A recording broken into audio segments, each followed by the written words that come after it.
আসসালামু আলাইকুম। পাকিস্তান সুপার লিগের আরও একটি জমজমাট লড়াইয়ের বিশ্লেষণে আপনাদের সবাইকে স্বাগতম। আজকে আমরা কোয়েটা গ্ল্যাডিয়েটার্স আর রাওয়ালপিন্ডিজের মধ্যকার ম্যাচটির একদম কাটাছেঁড়া বিশ্লেষণ করব। তো চলুন ডেটা আর অ্যানালাইসিস ঘেটে বের করা যাক এই হাই ভোল্টেজ ম্যাচে কাদের জেতার সম্ভাবনা বেশি। তো সবার আগে চলুন ম্যাচের খুঁটিনাটিগুলো একটু দেখে নিই। এটা পাকিস্তান সুপার লিগ ২০২৬-এর ১৮তম ম্যাচ। একদিকে আছে কোয়েটা গ্ল্যাডিয়েটার্স আর অন্যদিকে রাওয়ালপিন্ডিজ। ম্যাচটা হবে ১০ই এপ্রিল করাচির ন্যাশনাল স্টেডিয়ামে, আর খেলা শুরু হবে বাংলাদেশ সময় ঠিক রাত ৮টায়। দেখুন, এই ম্যাচের সবচেয়ে মজার দিকটা কি জানেন? একদিকে আছে অভিজ্ঞতায় ঠাসা একটা দল কোয়েটা গ্ল্যাডিয়েটার্স, আর অন্যদিকে একদম খাদের কিনারায় দাঁড়িয়ে থাকা নতুন একটা ফ্র্যাঞ্চাইজি রাওয়ালপিন্ডিজ। আমাদের আজকের বিশ্লেষণের মূল প্রশ্নটাই হলো, এই ম্যাচে আসলে চালকের আসনে কে থাকবে? আজকের এই বিশ্লেষণে আমরা ঠিক কি করতে যাচ্ছি চলুন এক ঝলকে দেখে নিই। আমরা মোট ৮টা রুল বা নিয়ম ধরে দুটি দলকে মাপো। এরপর দেখব একটা ফাইনাল স্কোর কার্ড, আর সবশেষে থাকবে আমাদের চূড়ান্ত রায়। তো আর দেরি কেন, চলুন শুরু করা যাক। এখন আমরা চলে এসেছি আমাদের বিশ্লেষণের মূল পর্বে। এই ৮ দফা পরীক্ষার মাধ্যমে আমরা দেখব প্রতিটি বিভাগে কোন দল এগিয়ে আছে। চলুন প্রথম নিয়মটা দিয়ে শুরু করা যাক। প্রথম নিয়ম হল টিম স্ট্রেংথ বা দলের শক্তি। দেখুন, কোয়েটার সবচেয়ে বড় প্লাস পয়েন্ট হল তাদের ব্যাটিংয়ে একটা দারুণ ভারসাম্য আছে। একদিকে শাকিল আর নওয়াজের মতো ব্যাটসম্যান, অন্যদিকে আবরার আহমেদের মতো মিস্ট্রি স্পিনার।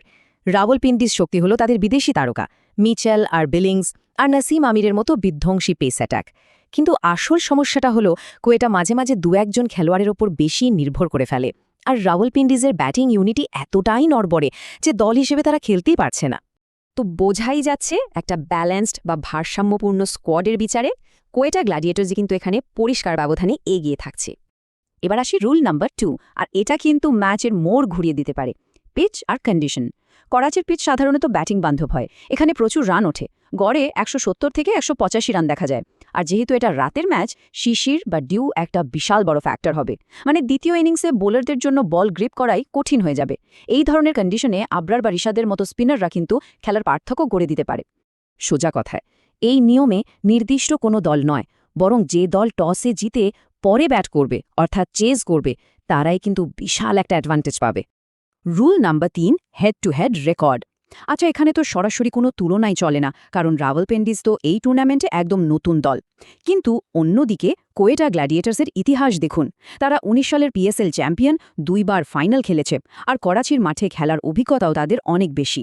ফলে পিএসএলের ইতিহাস আর অভিজ্ঞতার পাল্লাটা পুরোপুরি কোয়েটার দিকেই ভারী। এই পয়েন্টটা তাদের। এবার দেখা যাক রুল নাম্বার ৪, মানে রিসেন্ট ফর্ম। আর এখানেই কিন্তু আসল পার্থক্যটা চোখে পড়বে। হ্যাঁ, কোয়েটার শেষ ৪ ম্যাচের ৩টিতেই হেরেছে, কিন্তু তাদের হারগুলো ছিল খুব ক্লোজ, একেবারে শেষ মুহূর্তে গিয়ে। অন্যদিকে রাওয়ালপিন্ডিজ এখনও একটা ম্যাচও জেতেনি, আর তাদের নেট রান রেটটা দেখুন, -1.414। সহজ ভাষায় এই রান রেট বলে দেয় একটা দল কতটা বাজেভাবে হারছে। এই সংখ্যাটাই সব বলে দিচ্ছে। শুধু জয়ের খাতা খোলা নয়, বরং শেষ পর্যন্ত লড়াই করার যে মানসিকতা, সেটার কারণেই কোয়েটা এখানে যোজন এগিয়ে।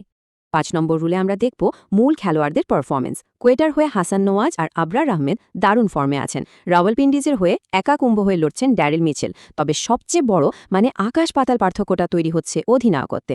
কোয়েটার সৌদ শাকিল খুবই ঠান্ডা মাথার একজন ক্যাপ্টেন, আর অন্যদিকে মোহাম্মদ রিজওয়ান পিএসএলে অধিনায়ক হিসেবে তার শেষ ১৪টা ম্যাচের মধ্যে ১৩টাতেই হেরেছেন। ভাবা যায়? তো প্লেয়ারদের ফর্ম আর বিশেষ করে অধিনায়কত্বের এই বিশাল ফারাকের জন্য এই পয়েন্টটাও যাচ্ছে কোয়েটা গ্ল্যাডিয়েটার্সের ঝুলিতে। রোল নাম্বার ৬, মানে পরিসংখ্যান। আর কথায় আছে না, সংখ্যা কখনো মিথ্যা বলে না।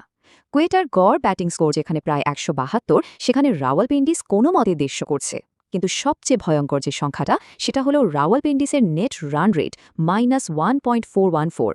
এটা রীতিমতো অ্যালার্মিং একটা ব্যাপার, যা প্রমাণ করে দলটা কতটা খারাপ অবস্থায় আছে। সুতরাং সংখ্যা আর ডেটার দিকে তাকালে কোয়েটা যে কতটা এগিয়ে তা নিয়ে কোনো সন্দেহই থাকে না। ৭ নম্বর রুল, টস আর স্ট্র্যাটেজি। আগেই বলেছিলাম শিশিরের কারণে এই ম্যাচে টস হতে যাচ্ছে কিংমেকার। যে দলই টস জিতবে চোখ বন্ধ করে ফিল্ডিং নেবে, আর চাপের মুখে রান তাড়া করার জন্য কোয়েটার ব্যাটিং লাইন আপ অনেক বেশি গোছানো। অন্যদিকে রাওয়ালপিন্ডিজের মিডল অর্ডার প্রায় চাপের মুখে তাসের ঘরের মতো ভেঙে পড়ে, যা তাদের জন্য একটা বড় ঝুঁকির কারণ। তার মানে ম্যাচের পরিস্থিতি যেমন হতে যাচ্ছে, সেটার জন্য কোয়েটার প্রস্তুতি আর দলগত ভারসাম্য দুটোই রাওয়ালপিন্ডিজের চেয়ে অনেক ভালো। অ্যাডভান্টেজ আবারও কোয়েটা।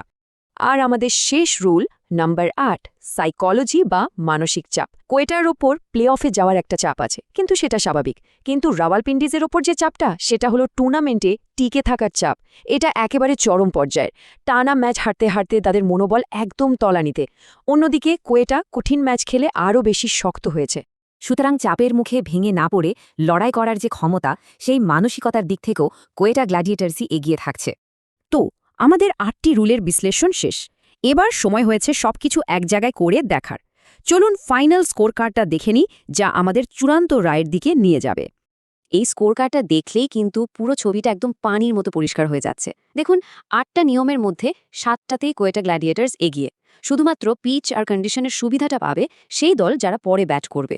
এই স্কোর কার্ডই কিন্তু পরিষ্কার ইঙ্গিত দিচ্ছে যে ম্যাচটা কোন দিকে যেতে পারে। তাহলে সব বিশ্লেষণ শেষে আমরা একটা সিদ্ধান্তে পৌঁছেছি। এখন সেই মুহূর্ত, যার জন্য সবাই অপেক্ষা করছেন। এই ১৮তম ম্যাচে শেষ হাসিটা হাসবে কে? আমাদের চুলচেরা বিশ্লেষণের পর ফাইনাল প্রেডিকশন হলো এই ম্যাচে জিততে চলেছে কোয়েটা গ্ল্যাডিয়েটার্স। কেন? কারণগুলো খুব সহজ। প্রথমত, তারা কঠিন ম্যাচ হেরে অনেক বেশি লড়াকু একটা দলে পরিণত হয়েছে।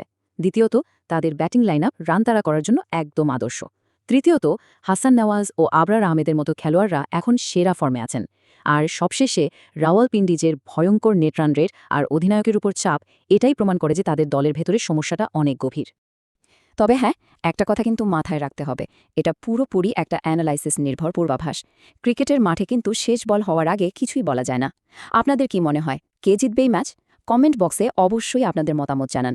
আর এই বিশ্লেষণ যদি ভালো লেগে থাকে, তাহলে চ্যানেলটি সাবস্ক্রাইব করুন আর বেল আইকনটা অন করে রাখুন, যাতে প্রতিটি ম্যাচের বিশ্লেষণ সবার আগে আপনার কাছে পৌঁছে যায়। আল্লাহ হাফেজ।